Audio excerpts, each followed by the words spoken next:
Assalamualaikum warahmatullahi wabarakatuh. Salam dan bahagia. Semoga kita dalam keadaan sehat walafiat agar terus dapat melaksanakan aktivitas tugas-tugas kita sehari-hari. Di sini saya akan menyampaikan demonstrasi kontekstual aktivitas guru penggerak CGP Angkatan 7 tahun 2022. Perkenalkan, nama saya Lukman Supangat, guru SDN Waru 03, Kecamatan Bantar Kawung, Kabupaten Brebes, Jawa Tengah. Izinkan saya memaparkan tentang materi demonstrasi kontekstual di modul 1.2 ini, di mana dalam tugas kali ini saya akan menyampaikan bagaimana ketika saya sudah menjadi guru penggerak dan kebiasaan-kebiasaan apa yang akan saya lakukan dalam penerapan nilai-nilai dari guru penggerak tersebut.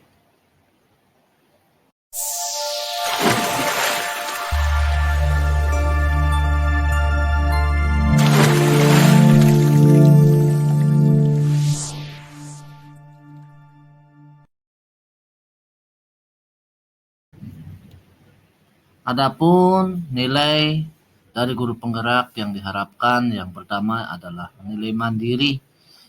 Seorang guru penggerak tidak tergantung pada orang lain, harus bisa menyelesaikan tugas-tugasnya dengan baik. Yang kedua, reflektif, melakukan refleksi terhadap praktik mengajar, mengevaluasi kelebihan dan kekurangan dalam mengajar, meminta umpan balik dari guru dan murid. Nilai yang ketiga yaitu kolaboratif, mampu bekerja sama dengan siapa saja dan kapan saja. Yang keempat yaitu berpihak pada murid. Segala daya dan upaya yang dilakukan adalah untuk kepentingan dan kemajuan murid. Yang terakhir adalah yang kelima yaitu nilai inovatif. Seorang guru penggerak harus mempunyai ide-ide baru dan merealisasikan dalam pembelajaran. Baiklah, untuk nilai mandiri yang pertama yang ingin saya kembangkan baik dalam kegiatan yang bersifatnya sementara maupun berkesinambungan, yaitu saya ingin mengembangkan nilai mandiri pada diri saya dengan mendesain, ini salah satu contohnya, memajang hasil karya saya sendiri, membuat poster cinta kawasan lingkungan sekolah. Di mana ini yang saya harapkan adalah agar ditiru atau guru yang lain bisa bergerak seperti saya, membuat ide yang lain. Mungkin kalau saya di sini ide tentang kebersihan lingkungan, mungkin guru yang lain bisa tentang kedisiplinan, dan untuk para siswa juga bisa mandiri memajang hasil karyanya di lingkungan sekolah, tentunya dengan hasil-hasil karya yang baik dan pantas. Nah, dalam kemandirian setiap hari juga saya selalu berusaha menyelesaikan pekerjaan dengan daya dan upaya yang ada pada diri saya. Saya berusaha mencari ilmu-ilmu baru untuk mendukung bagaimana peningkatan kompetensi saya agar saya bisa menyelesaikan tugas-tugas tupoksi saya sebagai guru di sekolah, pemimpin pembelajaran, bisa mandiri. Itu untuk nilai mandiri yang ingin saya terapkan pada diri saya di lingkungan sekolah saya. Selanjutnya, untuk nilai reflektif, saya ingin selalu berusaha teringat dengan kata Ki Hajar Dewantoro bahwa setiap orang menjadi guru, setiap rumah menjadi sekolah. Nah, saya ingin di sini selalu merefleksi apa yang sudah saya lakukan dengan lebih dekat kepada siswa, apakah pembelajaran yang saya lakukan sudah tepat atau belum, dan meminta umpan balik kepada siswa, apakah mereka merasa senang belajar dengan saya, dan untuk kemajuan sekolah tentunya memberi atau menerima masukan dari guru-guru yang lain kepada sekolah apa yang perlu ditingkatkan lagi pada diri saya. Tentunya dengan terukur agar tepat sasaran dan mudah dilaksanakan dan tentunya menyenangkan tentunya bagi anak-anak. apa yang saya lakukan tersebut. Jadi anak-anak tidak terbelenggu oleh apa kemauan saya, tapi pada dasarnya hasil reflektiflah membawa perubahan yang berdampak baik pada proses-proses pembelajaran selanjutnya.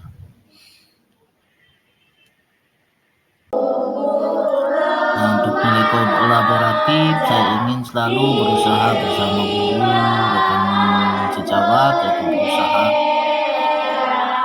menyajikan pelayanan yang maksimal kepada siswa. Contoh di sini saya bekerja sama dengan siapapun. Ini yang gambar atas, saya berkolaborasi dengan guru untuk melatih upacara pada saat Hari Pahlawan.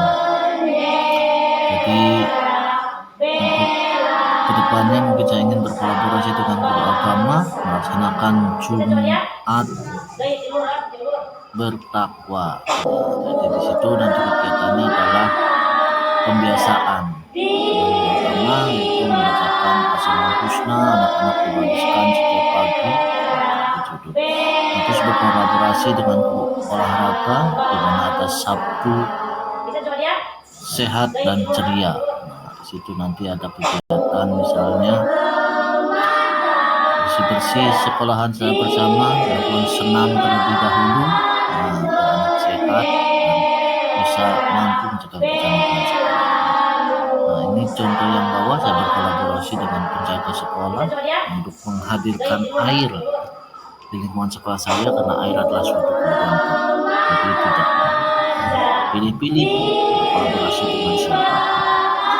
Di sini saya berkolaborasi dengan penjaga sekolah, membantu beliau untuk memasang pipa air atau pompa air di sekolah. Ini salah satu contohnya.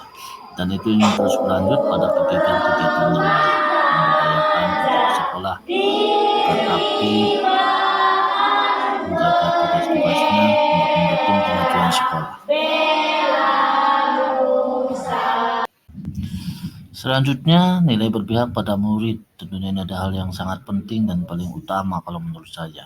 Karena sejatinya sekolah adalah tempat persemaian benih-benih kebudayaan, di mana sekolah mampu mencetak generasi penerus bangsa yang mempunyai kepribadian yang baik, mampu mandiri, merdeka atas dirinya sendiri, dan dapat memerdekakan orang lain.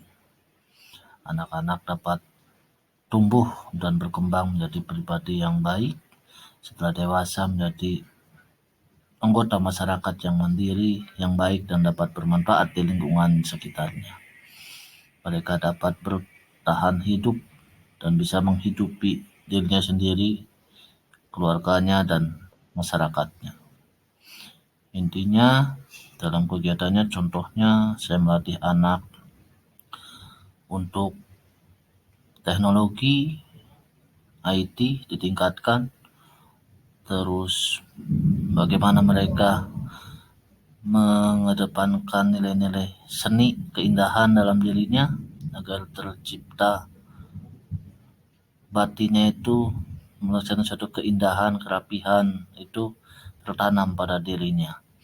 Terus melatih untuk berpresentasi dalam setiap pembelajaran, untuk melatih kemampuannya dalam berbicara, mempresentasikan hasil kerjanya, dan selalu dekat dengan murid dengan tidak membeda-bedakan. Itu yang paling ingin saya laksanakan. Mampu menjawab selayaknya bagaimana orang tua mereka mengasihi mereka. Dan tidak ada namanya bahasa-bahasa yang menggertak, terus tidak ada bahasa yang menyalahkan, yang merasa anak menjadi minder. Tetapi di sini menggali potensi anak untuk agar anak lebih percaya diri lagi dalam menghadapi masa depannya. Selanjutnya, saya ingin selalu berusaha menciptakan ide-ide kreatif untuk memajukan sekolah dalam bidang akademik maupun non-akademik. Contoh mungkin dengan kegiatan latihan ekstrakurikuler pramuka, latihan ekstrakurikuler PBB baris berbaris agar meningkatkan kedisiplinan dan meningkatkan berkolaborasi dengan guru olahraga, menyediakan olahraga unggulan di sekolah saya, menyalurkan bakat-bakat anak sesuai keinginan mereka. Pembelajaran inovatif tentunya di kelas agar lebih menyenangkan supaya anak tidak bosan, memanfaatkan kemajuan dunia digital dan agar anak-anak tidak tertinggal dengan sekolahan lain, dengan anak-anak lain di kota sana yang sudah jauh lebih unggul dalam hal teknologi dan informasi. Mungkin ada nanti kaitannya dengan ekstra kurikuler komputer agar anak-anak dapat memanfaatkan alat-alat teknologi informasi ini dengan tepat, dengan terarah. Jika saya tidak mampu, mungkin bisa mengundang guru TIK dari luar agar ilmunya tepat dan terukur sesuai kemampuan anak usia SD. Mencoba melakukan model-model pembelajaran baru abad 21. Contoh seperti STEAM, memanfaatkan sains, teknologi, matematik. Nah, itu dikolaborasikan. Pembudayaan nilai-nilai seni dalam diri anak ditanamkan, dengan suatu pembiasaan dalam pembelajaran. Jadi anak nanti bisa tertuntun ide-idenya atau bakat-bakatnya, sehingga tabiat-tabiat baik pada anak itu akan muncul dan tabiat-tabiat yang jelek seminimal mungkin akan disamarkan. Terima kasih, itu penjabaran dari saya. Kurang lebihnya saya mohon maaf. Billahi taufiq wal hidayah. Assalamualaikum warahmatullahi wabarakatuh.